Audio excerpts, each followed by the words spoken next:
Minister for Parliamentary Business and Veterans before we go on to consider whether or not to recommend to the Parliament that the SSI be approved. So can I welcome to the meeting this morning Graham Day, Minister for Parliamentary Business and Veterans, and he is joined by Ian Hockenhall, Head of Elections, Scottish Government, and Lorraine Walkinshaw, Scottish Solicitor for the Scottish Government. Before we turn to questions from the member, Minister, would you like to make a short opening statement? Thank you, Convener. Good morning. The order that we have before us today responds to a European Convention on Human Rights compliance issue identified in relation to voting rights for Scottish Parliament elections. Section 3A3 of the Representation of the People Act 1983 prohibits some people detained on mental health grounds related to criminal justice from voting in elections in the UK. This is a blanket ban similar to the one which used to be in place for prisoner voting. The Scottish Government considers the changes made by this order are required for convention compliance ahead of the election on the 7th of May. The order makes minor changes to maintain consistency with the exceptions made for prisoner voting in 2020. Where a person detained on a mental health ground has been sentenced to 12 months or less, they will be able to vote. Where a person has been charged or convicted of criminal conduct but has received a mental health detention rather than a prison sentence, that person will only be able to vote if the maximum sentence or sentences possible would have amounted to 12 months or less. A further category granted voting rights are persons subject to temporary compulsion order. For these people, there has not yet been any finding of fact as to the alleged conduct in their case. They are therefore in a situation similar to remand prisoners, a group currently able to vote in all UK elections. Similarly, persons subject to guardianship orders retain the right to vote, as these orders do not permit detention. The order came into force on the 19th of November last year, but will only applies to elections between the 7th of May 2026 and the 28th of February 2030. This is intended to ensure that affected people can vote in the Scottish Parliament election and subsequent by-elections, but also so that a full consultation can be held on the matter, with the next Parliament considering a permanent change to the law. While I will not be returning as Minister for Parliamentary Business after the election, members will recall that I wrote to the committee on the 30th of January highlighting a number of proposed topics for a public consultation on electoral reform ahead of future possible legislation.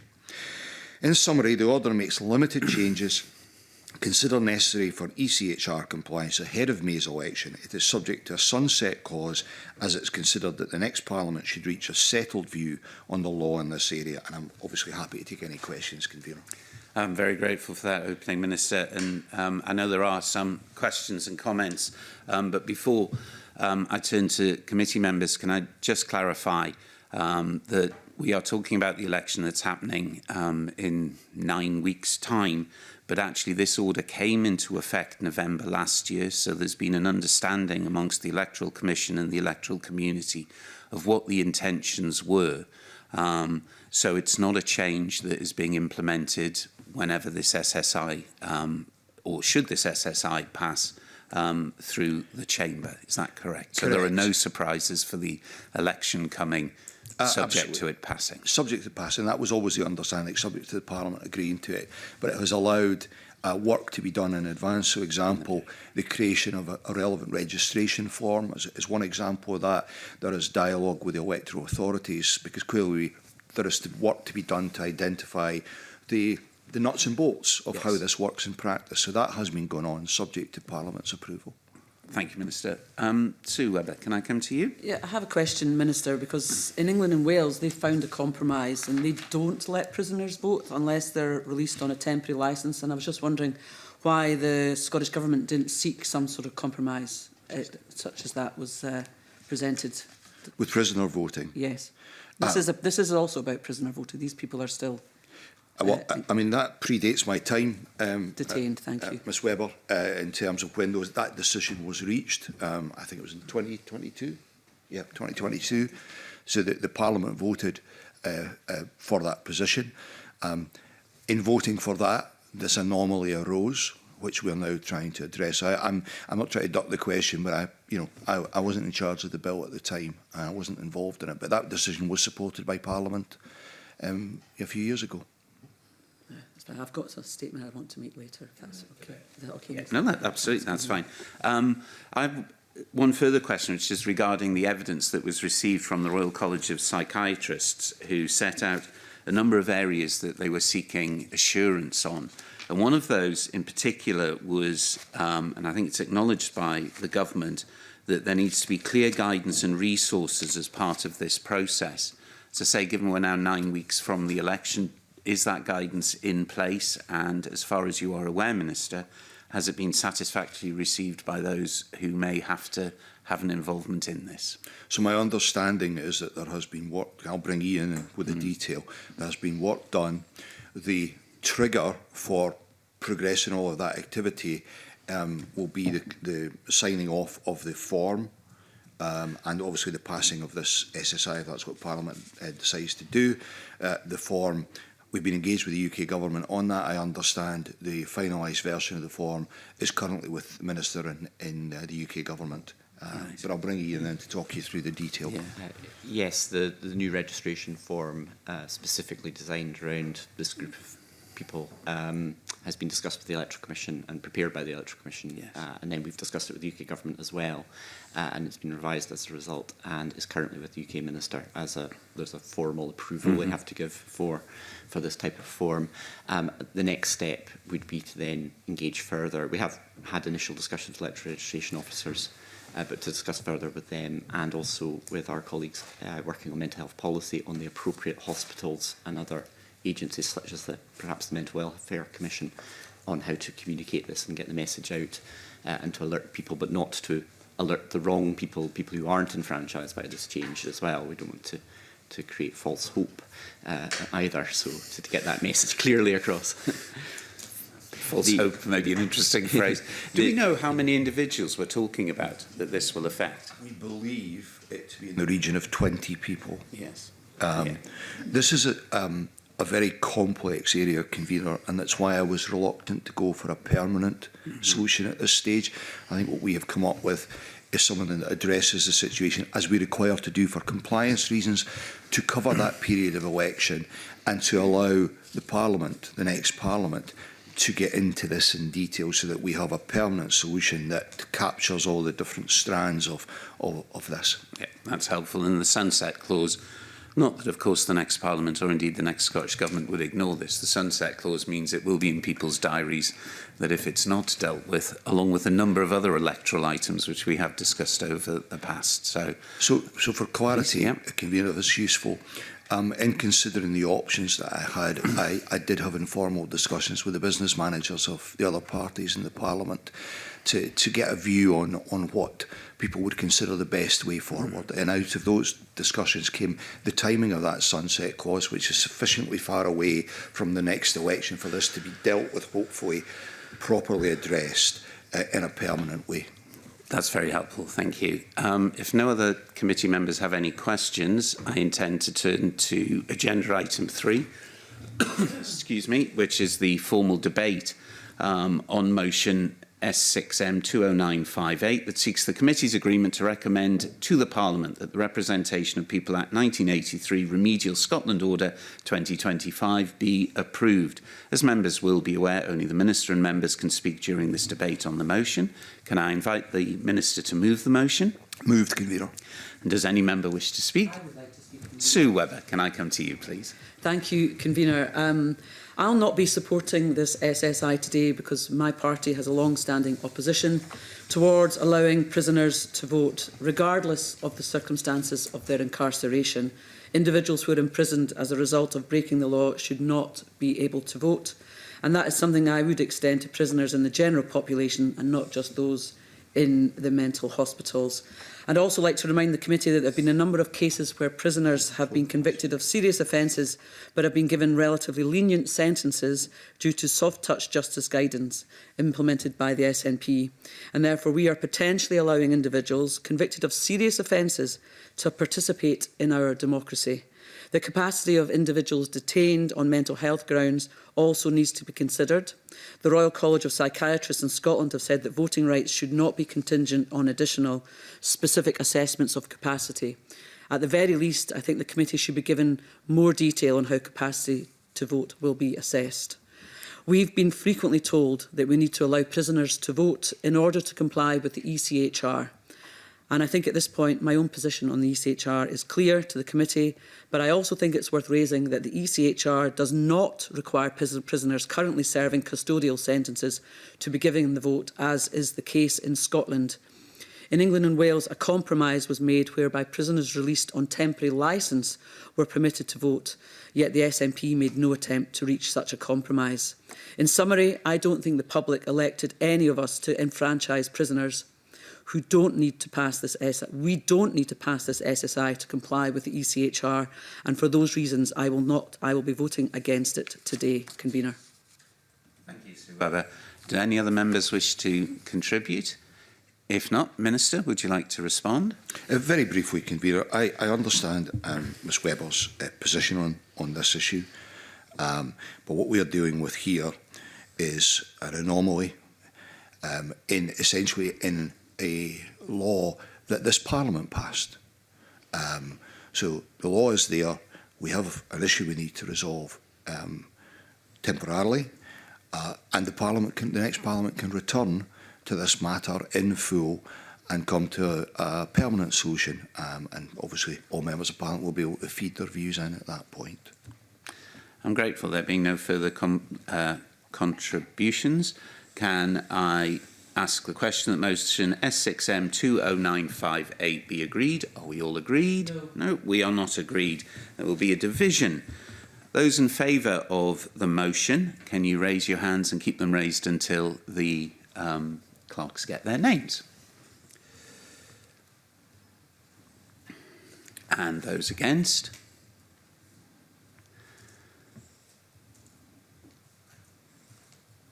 Abstentions?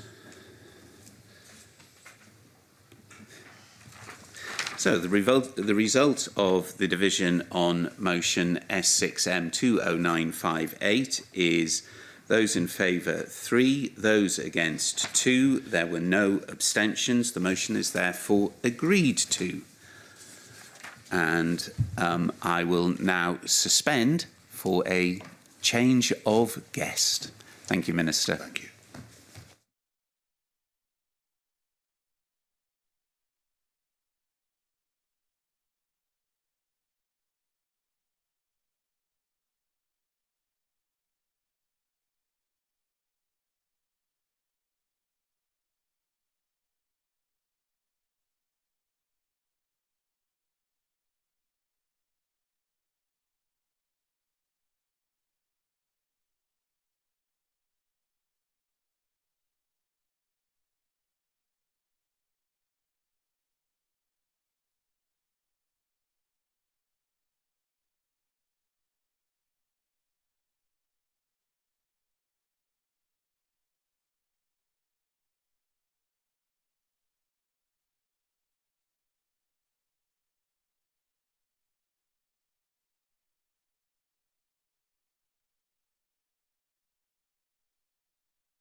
And can I welcome everyone back? Our next item is for the committee to hear evidence from Ian Bruce, Commissioner for Ethical Standards in Public Life, on his annual report and accounts for 2024-25. So, Ian, can I welcome you back to committee? And I think you've got some opening words that you would like to say. Good morning.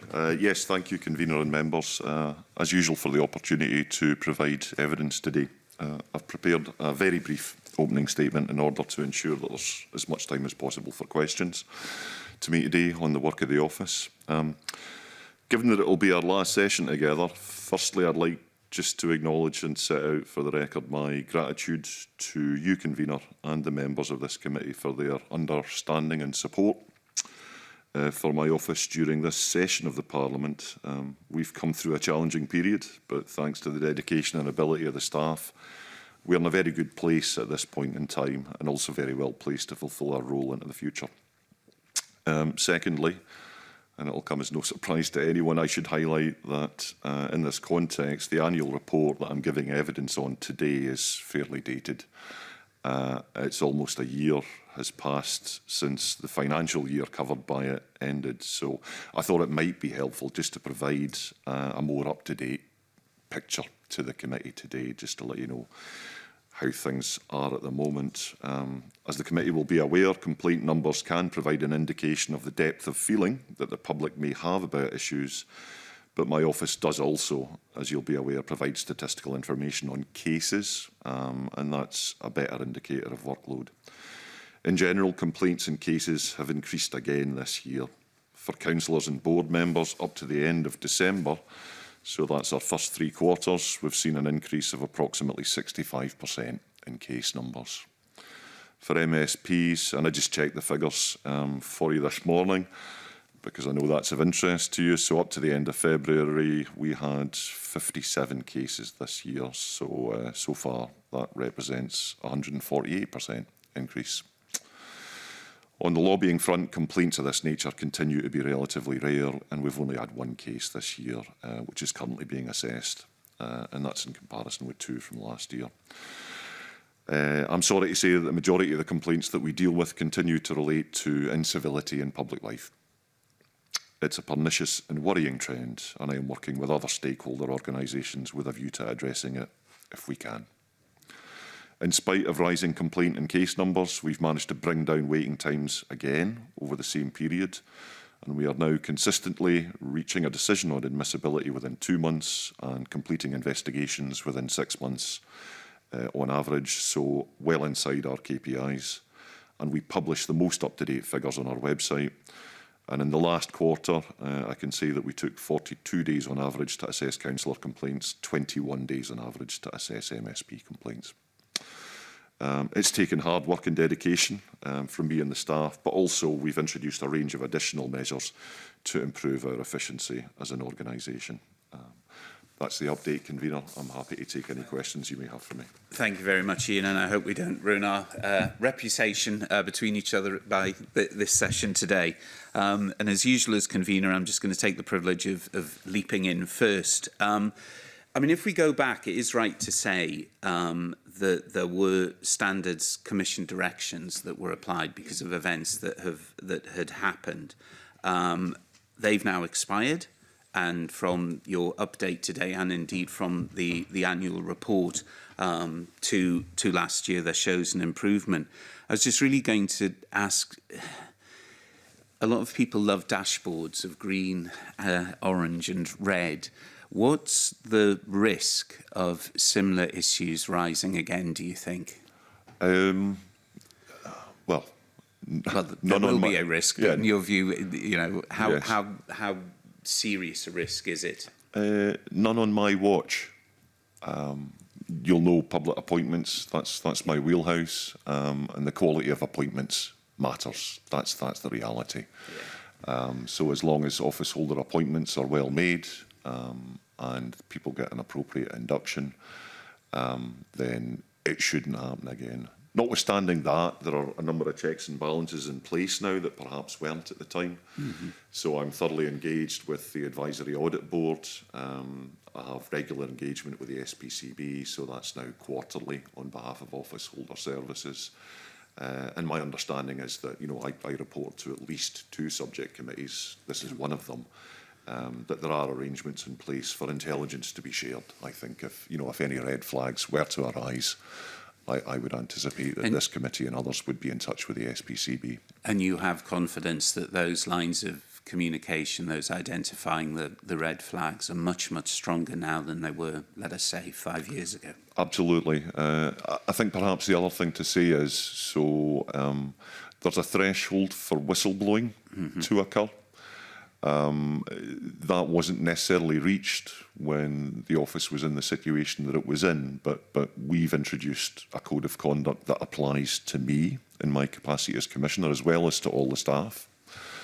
And if any staff have any concerns about the way in which I conduct myself, if it's not compatible with that code of conduct, they have a reporting line direct to the chair of our advisory audit board.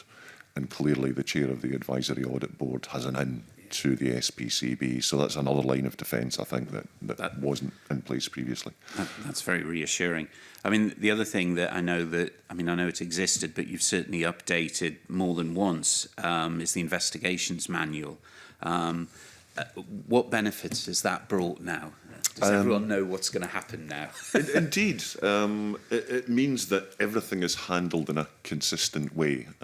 So, there are very, very clear guardrails in place there. For those with an interest, so you might be a complainer, but you might be subject to a complaint, you can go and have a look at the investigations manual and assure yourself that the way in which the office is handling a given complaint or case is being done appropriately. And over and above what's in the manual, we've introduced a whole raft of new quality assurance measures as well, including via external validation. So, and the other good thing about the manual is we are a learning organisation. We are committed to continuous improvement. It's not static. So if something is raised with me, I'll give you a simple example in terms of the last update. So although I'm not responsible for carriage of hearings, I will occasionally call witnesses. And it was highlighted to me that it would be helpful for me to familiarise those witnesses with what to expect in advance of a hearing, if that were going to happen. So I now make a point of doing that, and that seems to be working out well. So that's just an example of the sort of thing that we introduce when we update the manual. So it's a bit of a living document that reflects the experiences going forward. Absolutely. Excellent. Sue, can I come to you? Yes, thank you, Convener. Commissioner, I'm going to ask about the funding that you're currently operating in, and as you know, that you're fully funded by the corporate body, Parliament corporate body, and there was a decision to surrender £80,000 to the corporate body. So how does that impact on the financial position over the past year in terms of that underspend that you had of 97,000, but the fact that you had to surrender the £80,000 to the corporate body? What has been the overall impact on you and how you function on that? So, I mean, things are going absolutely fine this year. We get a monthly financial forecast from the finance team. The senior management team looks at that, and we are acutely aware of all the spending that goes on, at a really, really granular level. Last year's underspend largely was attributable because I have a responsibility to secure best value. So if I am able to make savings in year, I will make those savings. And if I'm in a position to surrender funds back to the SPCB because I haven't spent what I expected to, I will do that. So in that particular case, an awful lot of that was attributable to the fact that I decided not to fill a post, but instead to use some contractors, so that the spend became a sort of short to medium term spend, instead of spending on a post and the on costs associated with that. But also we spent less on legal fees because we're handling an awful lot of stuff that used to go outside for legal advice. We're handling far and away the majority of that in-house these days. Very fiscally prudent of you there, Commissioner. It sounds... I'm not going to disagree, but so you've spoken in your introductory remarks about the increase in activity, and everything sounds like it's ramping up and there's quite a lot of pressure on your office. So what operational or budgetary challenges are you anticipating over the next year, and how are you planning to respond to that in your office? Yes, you'll probably have seen from our risk register, but one of the risks for us was that all the staff are moving on to a 35-hour working week, and you'll be able to do the sums, but you know that's the equivalent of loss of a post. So so for well over a year now, in anticipation of that, I've been working alongside the staff because I don't have all the answers, and people in the front line usually know best, you know, where efficiencies can be made and gained. So we've been working as a team in order to improve our productivity in all sorts of areas, and that's what we've done. Can you share any specific examples of Yes, so we moved on to SharePoint,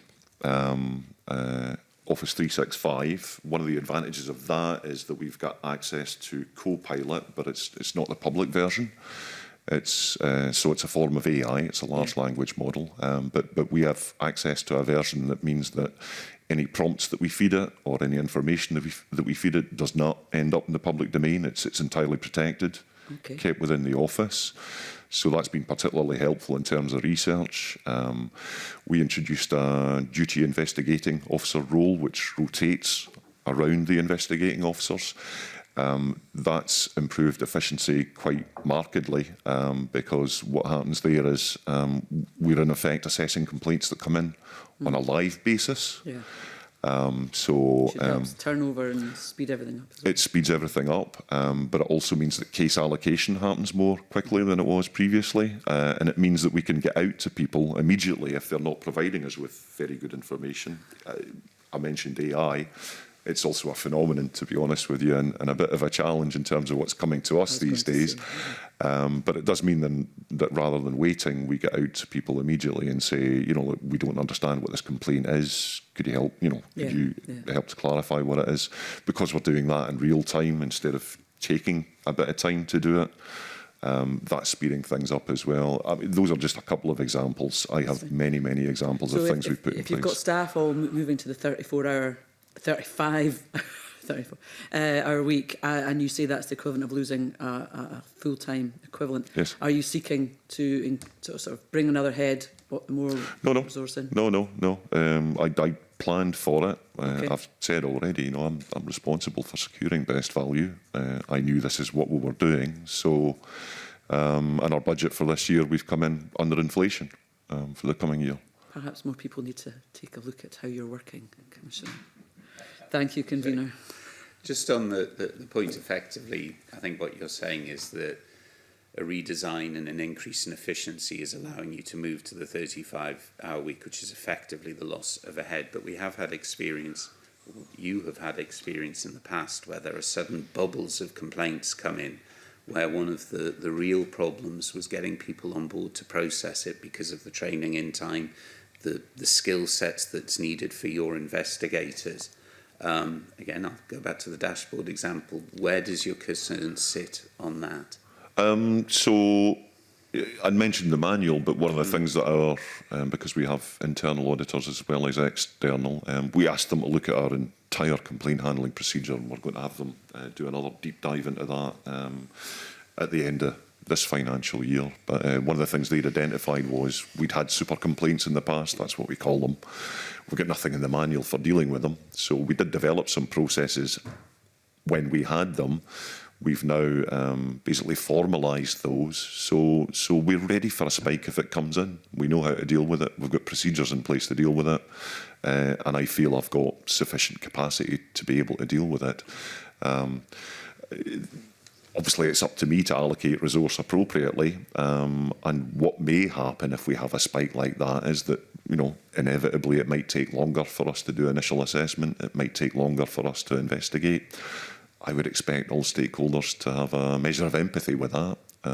But, you know, it's incumbent on me to make sure that we can meet those particular challenges as and when they come our way. Excellent. Ruth, could I come to you? Yes. Good morning. Sorry, I'm just struck by what you said there, that you would expect stakeholders to have empathy if there was a hold-up. I suppose one of the stakeholders will be the elected person who's being complained about. And I wonder, you said there that the average is 21 days to assess a complaint. Can you share with committee what the longer the figures either end of that would be? It varies considerably depending on the nature and complexity of the complaint. So 21 days is for initial assessment, and that's for MSPs. So we reach a decision on whether or not it's admissible within that period. Far and away the majority of cases, so almost all bar one in this year to date, have not been admissible. Okay. So members are getting to know in a single letter, we've assessed this complaint, this is the name of the person, this is what they said about you, we don't believe it's admissible for these reasons. And is that's the first contact that they have from you? They're not Yes. sitting waiting to... No. I did, that was a policy decision that I took. I know there are alternative routes you can take, which is as soon as a complaint comes in, you let somebody know. But the nature of the complaints that come to me, quite frequently, as I've said, some are AI generated these days. They can be quite nasty. They can't be entirely clear about what it is that they are complaining about. I need to understand precisely what they're complaining about, and I take care of that behind the scenes before I get in touch with a member. I wouldn't want somebody just to receive a complaint, have no idea what it means, and to be sitting for, say, 3 weeks waiting to hear from me. So I'd rather just assess it properly and then get back to the member with that decision as quickly as possible. Thank you. That's helpful to hear. Just before you move on, Emma, is it on this point that if that's all right? Yeah, please. Just wanted to ask when that policy decision was made and when it came into effect. As soon as I took up post as Commissioner, or as Permanent. Acting Commissioner. Okay. I think effectively at the beginning of this session. Yes. Ruth. Okay. You gave us some numbers in your opening statement of the volume of cases, and you also spoke to complaints being about incivility and that being a big issue. Can I ask for your reflections on what you think the factors are in terms of influencing trends in MSP complaint numbers? What do you think's driving? I wish I could tell you. I've clearly interrogated those cases for this year, but there isn't a single answer. Quite a few of them are excluded. So just to give an example, people do complain about things that they see and hear in chamber, and that's a problem. I think those aren't complaints for me to deal with. Fundamentally, they're for the presiding officer to deal with. A general observation would be that I think politicians should lead by example, and they don't always. And if we expect the public to behave towards their elected representatives with civility and respect, and I see an awful lot of evidence of that not happening, and I think that's highly problematic. But there's a trickle-down effect. And can I ask, when a citizen complains to your office about something that's happened in chamber or committee, does your office direct them to the correct place to complain? Of course. No, Yeah. we always direct people to the appropriate authority that they can complain to. Okay. And we also signpost sources of support where it looks as though that's appropriate to do as well. Okay. You spoke about being a learning organisation and continuing to improve. Can you talk about any planned changes or priorities that you'll be acting on this year to improve the complaints process? So I've mentioned that external validation is something that we've taken up, so that's going on. I think my particular priority is not so much the process, because I think we're handling the process very, very well, and we learn on a regular basis and update the manual accordingly. But I think it's the work that I'm doing with other stakeholders at the moment that's quite important. So that's the likes of COSLA, Police Scotland, the Joe Cox Foundation, the Standards Commission, obviously. But we're drawing together an action plan to try and address incivility in public life. So that's not so much about the efficiency of the organisation, but trying to tackle the root cause of some of these behaviours. And I Can think you give us a flavour of that action plan? Of that Sure. work at all? So just to give you a very simple example, we are going to gather the demographic data of complainers and respondents, because anecdotally, I think we all know that, for example, women are subject to more inappropriate behaviour than men, but we don't have, you know, the data to demonstrate that. So hopefully people will cooperate with that at the point of complaining or responding to a complaint. And it will allow us to, I think, give a more accurate picture of what's actually going on out there, types of complaints, who's being complained about, who's complaining. That would be one of the practical steps that I can take. I'm also working with other bodies, so the Welsh Ombudsman, Northern Ireland, Westminster, colleagues in Westminster, so the Lords, the Commons, and that's about sharing good practice in complaint handling, that side of things. So less process-driven, but, you know, more sort of higher level activity. Yeah. Okay, thank you. MSP complaint handling times are no longer included in the 24-25 report. Would you intend to provide this data in future years? Oh, of course. No, I'll happily do that. And Sorry, can you that's give an us, admission. Can you give us an update on handling times Yes. just now? Yeah, no, so 21 days for initial assessment, that was in this last quarter, and 6 months for an investigation. Okay. Yeah. And do you think the 6-month investigation time is acceptable? Is that something you would seek to improve on? Of course, yeah. Again, I introduced KPIs for the office when I came in and consulted this committee and everyone else on them at the time. They're in the manual, they're on the face of the manual. We report quarterly on our website, and so it's a bit like, you know, you're in the supermarket, you want to know how long the queue is, how long you have to wait. So since I came into post, all of those times have come down remarkably and markedly. But that doesn't mean I'm going to sit on my laurels. You know, if I can find ways of doing things more quickly than I currently do, I certainly will, of course I will. One of the, and forgive me, I don't know, stop me if colleagues are coming to this later, but one of the things this committee has been concerned about has been the lack of support for MSPs once they are complained about. Yeah. I appreciate that's not your responsibility, but I would imagine that you would have a view on it given your role. Do you feel that a corporate employee helpline is the appropriate place for an MSP to get support, given the public-facing nature of the role, the nature of complaints, and the impact on an MSP who has to keep that issue private, essentially, and confidential? I've got a very strong view on it. I wrote to the SPCB about it because I said I think it's lacking. My particular concern... Can I ask when you wrote to the SPCB about that? 2 years ago. 2 years but ago. I'd been in discussion with staff, again, more or less, once I was in the role for about a year. I was already discussing with staff before writing formally to say there's a lacuna here and it's concerning.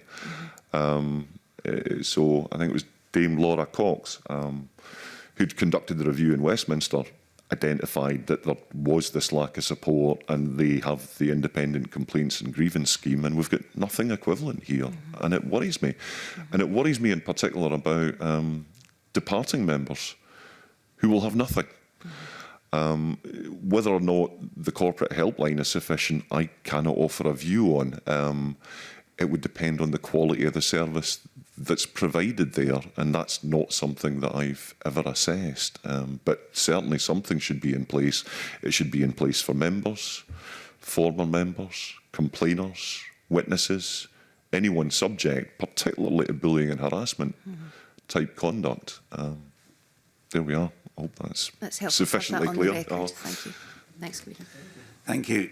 And I think it is right to say, Ian, that one of the early changes that you brought in was a clarification in the letter that an MSP receives notifying them of a complaint as to exactly where the duty of confidentiality and privacy, to pick up on Ruth Maguire's word, lies. Because, again, subjectively, but I think correctly, there was a deep, and there continues to be a deep misunderstanding amongst MSPs of the nature of that relationship of confidentiality. Yes, no, and again, that was based on views from the committee. I do listen. I know I'm not subject to direction or control, but I listen, and if we can improve things, we'll certainly do that. And for what it's worth, I've been in touch with the clerk to the committee. You're probably familiar with, well, you will be familiar with Rosemary Agnew's recent report, but one of the recommendations in there that was appropriate for me to take forward was to do better in terms of signposting sources of support. So I've been in touch to say I am happy to amend our template letters for members again, just to highlight this is where the support for you can come from. Again, I'm not in a position to judge the quality of that, but yes. I think the challenge that possibly sits beneath Ruth's question, and certainly I'll explicitly say it, that the level of support is inadequate given the nature and complexity of it, and the expectation that it's always someone else who's going to pick it up rather than any group or corporation or whatever taking responsibility for it. I mean, I hope it's all right with the committee, given that you've just touched on Rosemary Agnew's report. Annie, if I come to you, because I know you have some questions relating to that, and then I can come back to the other questions, if that's all right. Annie. Yeah, of course, Convener, and good morning, Commissioner. Good morning, Ian. Obviously, independent review. Can you hear me? Because I don't know yes, if I'm I on can. mute. Thank you. Yeah, you can, right, okay. I just want to ask the Commissioner, is there any reflections on the independent review of members of the Scottish Parliament complaint sanctions process that you would like to share with us? Is there anything that's been sort of highlighted to you? As I said, I read the report with interest. Obviously, I assisted Rosemary with her review. I think I'm content to an extent, in as much as she seemed relatively happy with the way in which we were handling complaints ourselves as an organisation.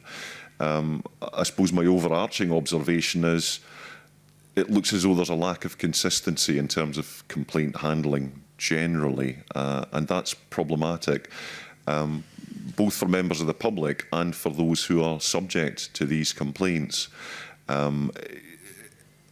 If the Parliament doesn't currently have a manual for handling investigations, I'd be more than happy to provide advice and guidance on how one might be developed. But I think people should know what to expect in these situations, and the more clarity you can provide, the better, from my perspective. No, and Ian, I think you're absolutely right, but it's like, and the recommendations in the review are likely to assist you yourself in investigation of complaints against MSPs, but the timescale as well, because sometimes we know it can take 18 months, 2 years, 3 months, 4 months. And can I just ask why there's such a difference in some of the complaints? Is it complexity? So certainly complexity, but in terms of MSP complaints, and I can only speak to my own period in office. Clearly there were challenges early on, but we are now in a position where I really wouldn't expect a complaint investigation to take much more than 6 months, and usually less. The ones where it would take longer potentially would be where there'd be an awful lot of witnesses, an awful lot of testimony that would require to be gathered. It'd be that sort of case, but those are vanishingly rare. Right.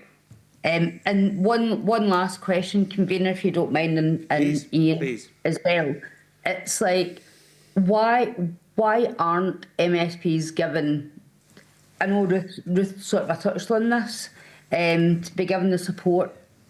I was obviously on the other side of the complaints system a few years back, but why we don't give MSPs the sort of a support they actually need when the complainer gets whatever support they need?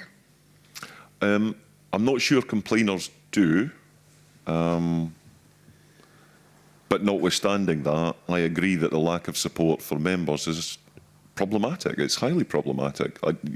Just to reiterate the point, I feel that complainers, respondents, witnesses, people subject to inappropriate conduct, all of these people should have access to appropriate support. And I believe that it's incumbent on the Parliament to provide it. It's the Parliament's code of conduct. It set out its expectations. And you'll be familiar from prior evidence sessions, but I in my office, I require all my people and me personally to act with empathy, with kindness, with respect. So it's very important that, we hold up our end of the bargain. Why there's no support for people who find themselves in those situations is frankly beyond me. I'll speak briefly to probably the worst case scenario, but you may remember what happened in the Carol Sargent case. Yeah. So, yeah, an elected member accused of something, and whether or not those accusations were well-founded, to find yourself in a position where fundamentally you take your own life, and the coroner was pretty clear about the fact that a lack of pastoral support for that individual led to those circumstances. That's not good enough. And if you'll excuse me, you've got some guiding principles in this place. They're on the mace, and one of them is compassion. Yeah. Show some. Yeah. No, absolutely. Thank you, Ian. Thank you, convener, as well. Thank you. Thank you, Annie. I think, Ruth, you have a short... Yeah, briefly, convener. And so I don't want to labour this too much, but because I know it potentially looks like self-interest, because obviously we're a group of MSPs sitting here, but it's very unique in a workplace, and this is our workplace, that if you're accused of wrongdoing, everything just disappears. The party support will disappear, the parliamentary support disappears, and you're left. That's pretty unique, and it's not just, is it? No, it isn't.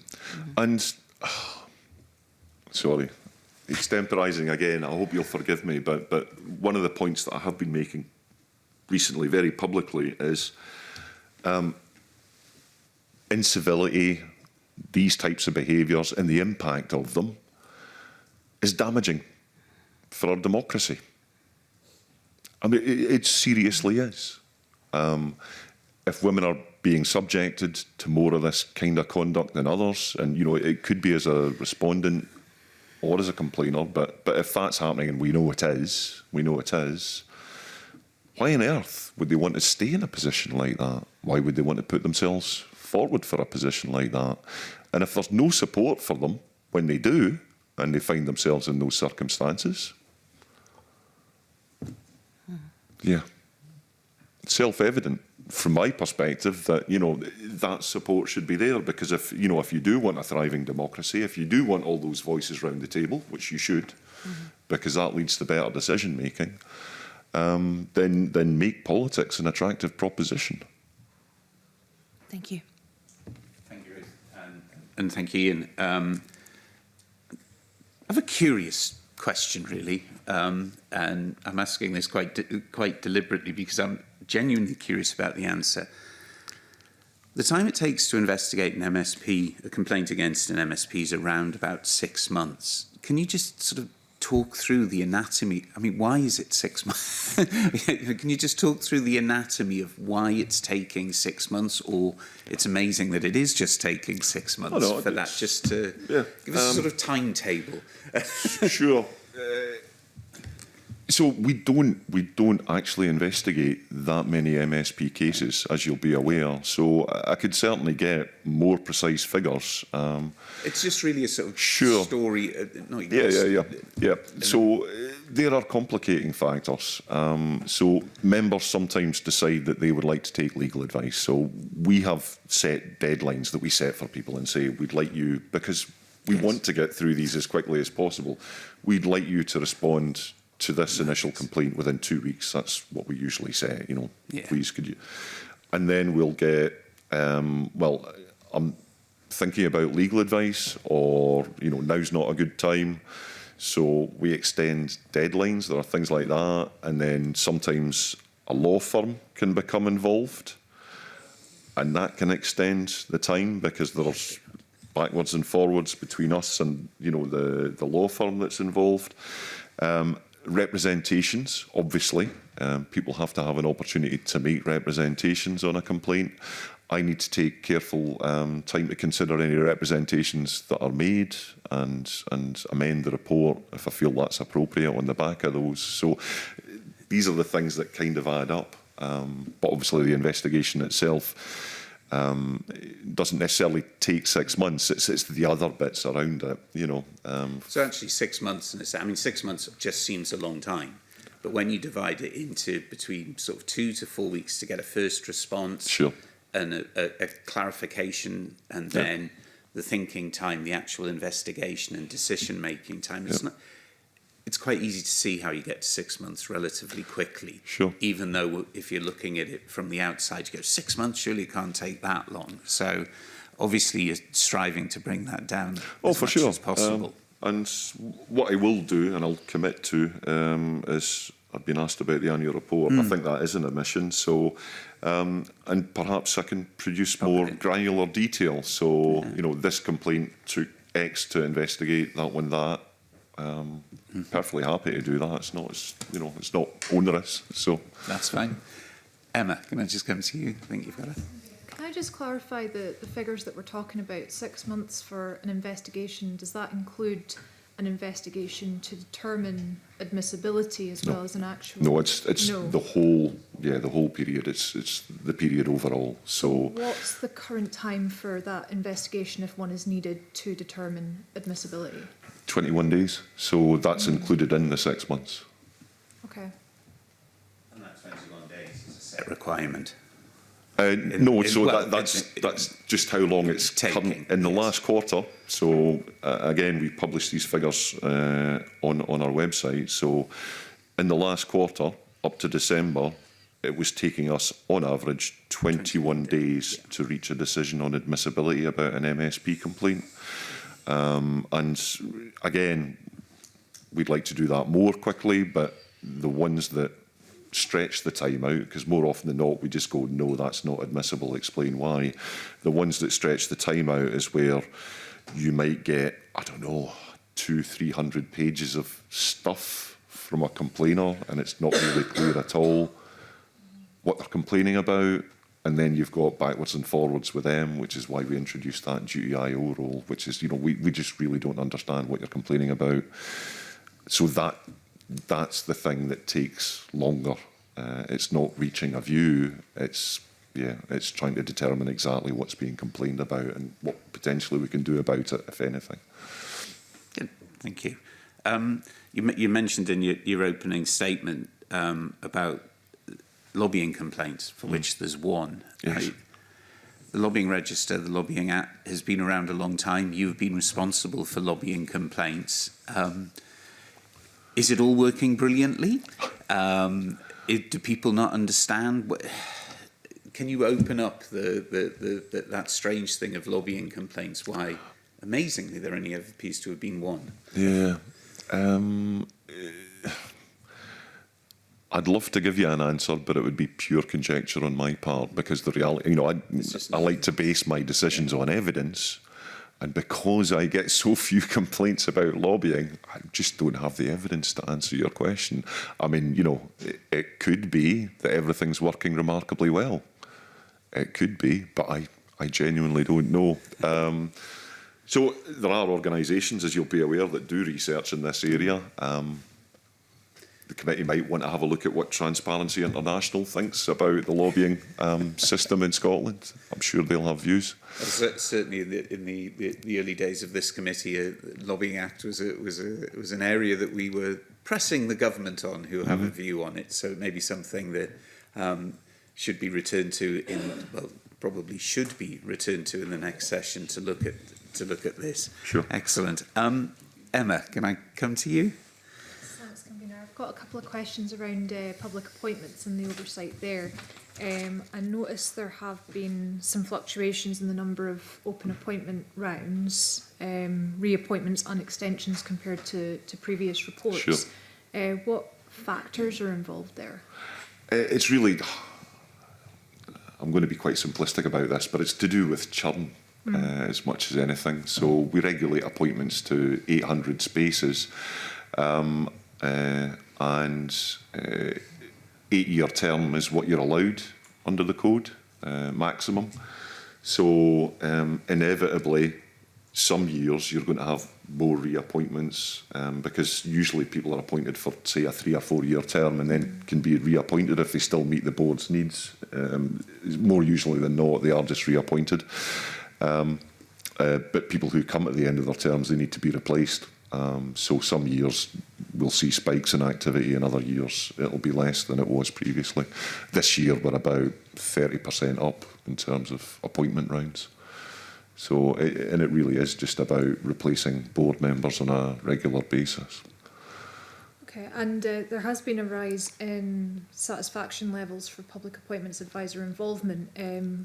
How do you intend to maintain or even improve upon that?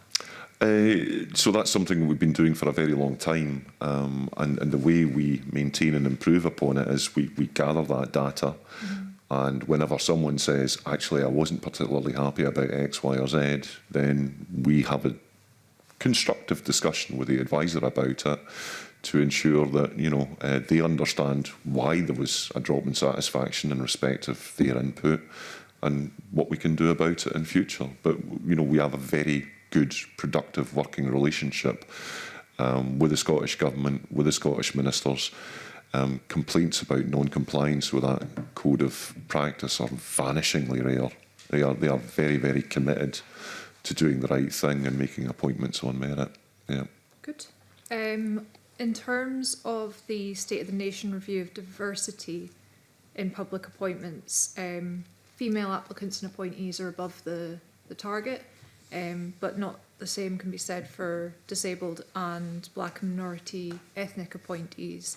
How do you reflect on those findings, and what comes next in terms of direction to try and improve those figures? Sure. So I think it's fair to say that we have made an awful lot of gains, and I'm not just talking about my time in office. Since there was a first Public Appointments Commissioner in Scotland, we have seen incremental increases, and we have adopted a number of measures that have basically made those even better than they were. So, for example, female representation was stuck pretty much at 35% for a very long time. But we introduced, alongside again the government, something called the Core Skills Framework. It allowed ministers to be more exacting about what they want on boards, and that in turn led to more diversity. So that was helpful. There are other measures that can and are taken. So in terms of disabled representation or reflection is problematic. So I granted what's known as a code variation request. So it now means that panels can go for a guaranteed interview scheme whenever they want to, in the hope of increasing representation. I think my observation is, so the last diversity strategy came out in 2008. Not all of the recommendations in it were implemented. The committee will remember that time coincided with an international financial crisis. So focus on board diversity wasn't as high, perhaps, as it might have been at the time, and there just wasn't, you know, the resource to implement some of those recommendations. That's why I'm engaged in a refresh of the strategy. So we're now bringing forward more recommendations, and I think some of these things will have to be done on a sort of regional and national basis, because a lot of my influence at the moment is on an appointment round by appointment round basis. So you can see from the last annual report, we are making small incremental gains in respect of all the protected characteristics. But if we want to drive quicker improvement, we'll need to do, I think, more strategic work, and it'll be around things like attraction, helping people to understand what these roles involve, helping people to understand that it's not just for that type of person, that actually I'm capable of fulfilling a role like this. We had our latest steering group meeting yesterday, so that was with, I'm on that, but also a Director General from the government. So just talking now about the framework for the next strategy, measurements, so measurements of success that we're going to look for, and we're now talking about additional actions that we'll be looking for officials, but also boards themselves to implement in order to drive further progress. Within that, do you anticipate any changes to targets or the way that this is monitored? I'm ambivalent about targets. So the Act did allow the Commissioner to introduce targets. My concern about them is that they have the propensity to drive tokenism. And I do want everyone to think about diversity quite differently. People do tend to think of it just in terms of protected characteristics. Now, we have an Equality Act in place, and the Equality Act is there to ensure that people aren't discriminated against. So if you apply for a role, the process you go through should be as fair to you, regardless of whichever protected characteristic you have. So whether you're female, or have a declared disability, or you're from a black minority ethnic background, you should experience a fair process. You shouldn't be discriminated against. So it's important that we continue to monitor how people get on through the process. But setting targets potentially, a concern of mine is it could give the wrong impression, because it's diversity of thought and experience, etc., that we're looking for in order for boards to be effective. It's not, the board might look diverse, but have people with very similar perspectives and backgrounds, which is not what we want. I don't want to drive a system where people think, oh, well, the board needs to look diverse, and that's more important than diversity of thought, experience, background. It's more important than merit. So I'm quite cautious about targets, and I'm not sure if we'll have them in the future. But we will continue to monitor how people get on through the process to ensure that it is fair. So what are the pros of the targets? The pros of the targets are it can encourage people to think we need to do something. So, so for example, if a board's made up exclusively of men, and that can happen in sectors where men are overrepresented. That could be an example. Having a target can, in theory, drive the organisation and the individuals involved in recruitment to take positive action measures. So that's where you, for example, so let's say it's a male-dominated industry, but there'll be, STEM-related, for example, science, technology, engineering, that type of thing. Obviously, there are organisations where, so Equate Scotland would be a good example in this scenario, where you can go and basically interact with women who are in those sectors, working in those sectors, and encourage them to make an application. So even though in that sector overall it's predominantly men, you can target women who might be able to fulfil a role in that board. So targets can drive. It's possible to drive positive action. I think my preference would be to make recommendations about using positive action measures without necessarily attaching that to a target, because I think that probably will drive the activity and behaviour that we want to see and preclude the sorts of behaviours that we don't want to see, which is making appointments that aren't on merit simply to tick a diversity box. Thank you. I see no further questions from the committee. So on behalf of the committee, and indeed myself, Ian, can I thank you for stepping up a number of years ago, staying around, and certainly achieving a lot of what you hoped to achieve, and I know you'll continue to do that. And can you please extend my thanks and the committee's thanks actually to your staff, who are seen so very rarely, but I know are a phenomenal source of both comfort, wisdom, but also holding you to account, which is important. So can I thank you very much, and I will close the public part of this meeting. Thanks very much, Convener. I wish you all well for the future. Thank you.